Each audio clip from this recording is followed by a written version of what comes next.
Buenas y santas. Estamos en este taller de Camino de Oración y hoy con el 11º taller, que vamos a ver las desviaciones, algunas desviaciones. Con fecha del 15 de octubre de 1989, la Congregación para la Doctrina de la Fe publicó una carta sobre algunos aspectos de la meditación cristiana. Repito nuevamente cómo se llama esta carta de la Congregación para la Doctrina de la Fe. Carta sobre algunos aspectos de la meditación cristiana.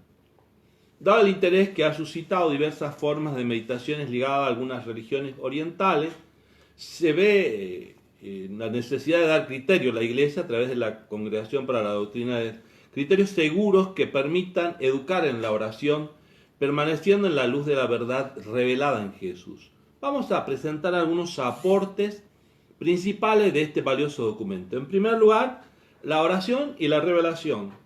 Ya que la oración es un diálogo personal íntimo y profundo entre el hombre y Dios, la oración cristiana está siempre determinada por la fe cristiana, porque como escribió Pascal, no nos relacionamos con el Dios de los filósofos, no, sino con el Dios de Abraham, de Isaac, de Jacob, con el Dios de Jesucristo. La oración cristiana expresa pues la comunión de las criaturas con la vida íntima de las personas trinitarias.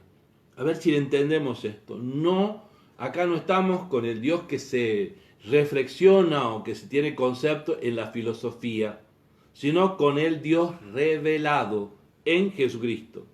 Esto que nos quede claro, porque si no después vamos a hacer tantas elucubraciones y no vamos a terminar nunca de vivir la oración, sino solamente vamos a querer hablar.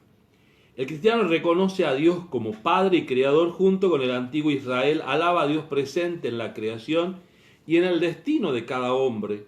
Reconoce en Jesucristo la definitiva autorrevelación de Dios, la palabra hecha carne, en las profundidades íntimas de su amor. El Espíritu hace penetrar estas profundidades. Sin la gracia de Dios es imposible una verdadera oración. A ver si lo entendemos esto, que nos enseña este documento. Es decir, que el cristiano reconoce a Dios como un papá creador. También lo alaba y sobre todo se llena de ese espíritu de alabanza al mirar la creación y a cada ser humano. Pero sobre todo reconoce a Jesucristo como la definitiva autorrevelación de Dios. Es decir, un Dios que se revela, que se hace hombre, que llega a la profundidad más íntima de amor, nos demuestra su amor de tal manera que nosotros no podemos decir que no hemos experimentado su amor. Y el Espíritu obviamente nos hace penetrar en esas profundidades. La oración cristiana, nos dice este documento, es siempre auténticamente personal, individual y al mismo tiempo comunitaria. Rehúye a técnicas interpersonales o centradas en el yo. En la Iglesia, la búsqueda legítima de nuevos métodos de meditación deberá tener siempre presente en el encuentro de dos libertades, la infinita de Dios con la infinita del hombre. Es esencial para una auténtica oración cristiana. Si queremos centrar la oración en nosotros nada más, ya lo hemos hecho a Dios a un lado. Por ejemplo, algunas técnicas por ahí de concentración o de decir que queremos relajarnos, que nos alejan de la oración cristiana, pero no nos ponen frente a la persona, a frente a Dios, sino a nosotros mismos. Tenemos estas líneas de criterio para descubrir y rechazar las desviaciones que puedan haber. Vamos a un segundo aspecto, superintelectualismo. El hombre hoy está dispuesto a dejarse llevar por su inteligencia hacia la creación de sistemas especulativos, de visiones simbólicas que expliquen el mundo. En la filosofía lo hacemos. Los gnósticos, por ejemplo, de todos los tiempos, han sentido el orgullo de poner un conocimiento, la gnosis, que sería privilegio solamente de iniciado y no del pueblo común. Entonces, en los primeros siglos del cristianismo hubo grupos gnósticos que se consideraban la materia como algo impuro, degradado, que envolvía el alma en una ignorancia de la cual debería liberarse y de esa manera el alma ser elevada a un verdadero conocimiento superior y por lo tanto a la pureza. Ciertamente, no todos podían conseguirlo, sino que los hombres verdaderamente espirituales. En estas palabras se comprenden cómo los gnósticos o pseudo-gnósticos están fuera de la visión cristiana. ¿Por qué? porque están fuera de la creación y de la redención. Se comprende también el error de tener una falsa espiritualización del hombre. El Papa, justamente en Gaudete Exultate, que es el documento sobre la oración cristiana, nos pone justamente como una advertencia de no ser gnóstico en nuestra oración. Ambas formas de error continúan siendo tentación para el hombre aún hoy, porque le degrada a un nivel filosófico natural como un conocimiento superior, y muchas veces solo pasa a ser conocimiento. La oración pasa a ser un conocimiento de iniciado de una élite y no de todo aquel que desea estar con Dios. Tercero, la fusión del hombre con Dios. Es preciso tener presente que el hombre es esencialmente criatura y como tal permanece para siempre, de tal forma nunca será posible una absorción del yo humano en el yo divino. Esta advertencia es necesaria para evitar las ilusiones del yoga y de la meditación trascendental de una posible fusión del hombre con la existencia de Dios. Esta pretendida función sería un énfasis mística opuesta al éxtasis de la mística cristiana. El éxtasis es cuando yo estoy en comunión con Dios, pero no me despersonaliza. Para el cristiano Dios será siempre infinito y el otro. Por otra parte, si Dios es amor, el progreso en este camino espiritual lleva al servicio al hermano. Lo hacemos concreto a ese amor que decimos sentir por el Señor. Toda oración contemplativa cristiana remite constantemente al servicio al prójimo, a una acción y a la pasión precisamente de acercarme a Dios, pero amando a los demás.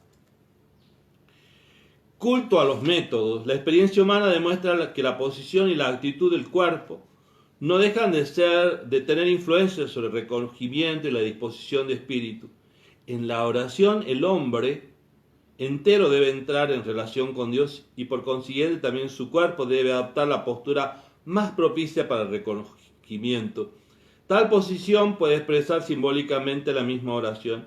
Este simbolismo, nos dice este documento, puede ir hasta las funciones vitales como la respiración, el latido cardíaco. Por otra parte, el simbolismo comprendido en modo adecuado inadecuado e incorrecto puede incluso convertirse en un ídolo cuando buscamos poner ciertas posturas como símbolos que tienen que hacerse o las chakras, las formas de querer concentrarnos. Algunos ejercicios físicos producen automáticamente sensación de quietud y distensión, sentimientos gratificantes y quizás hasta fenómenos de luz o calores similares a un bienestar espiritual. Confundirlos con auténticas consolaciones del espíritu sería un grave error en esto del camino espiritual. Esto no impide las auténticas prácticas de meditación provenientes del Oriente cristiano y de las grandes religiones no cristianas. Pueden constituir un medio adecuado para ayudar a la persona a hacer la oración hasta estar interiormente distendida delante de Dios. Por esta cita del documento de Roma de la Sagrada Congregación para la Doctrina de la Fe, ven algunas prácticas pueden tener efecto bueno para prepararnos, pero debemos estar muy atentos a los siguientes peligros. Credulidad de una eficacia casi mágica en ciertas posturas o gestos que nos lleven a la unión con Dios o a la oración sublime o a una especie de autosugestión. Segundo, confianza en los esfuerzos personales. La oración es un don de Dios. Hemos de pedir humildemente este don. No es fruto solamente de mi esfuerzo. Confusión entre experiencia humana y gracia de oración es otra cosa que tener en cuenta. Con técnicas humanas se llega al estado de paz puramente humano. Se puede llegar a fenómenos parapsicológicos, como por ejemplo algunos hacer esos viajes astrales y otras cosas, ¿no? Pero estos no son contacto con Dios. Aún corren el peligro de abrir nuestro inconsciente a malos influjos. Así que a tener en cuenta. Conclusión de este documento. Todos los fieles deben buscar y podrán encontrarse en el propio camino, el propio modo de hacer oración. Pero estos caminos personales confluyen al final en aquel camino del Padre que Jesucristo nos quiso mostrar en el Evangelio de Juan 14:6. En busca de ese propio camino uno se dejará pues conducir no tanto por gestos personales, sino por el Espíritu Santo que nos guía hacia el Padre por Cristo Jesús.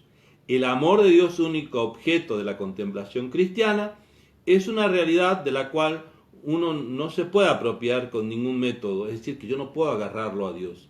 Debemos dejar decidir a Dios la manera en cómo hacernos partícipe de su amor. Cuanto más se le concede a la criatura acercarse a Dios, más crece la reverencia delante de Dios.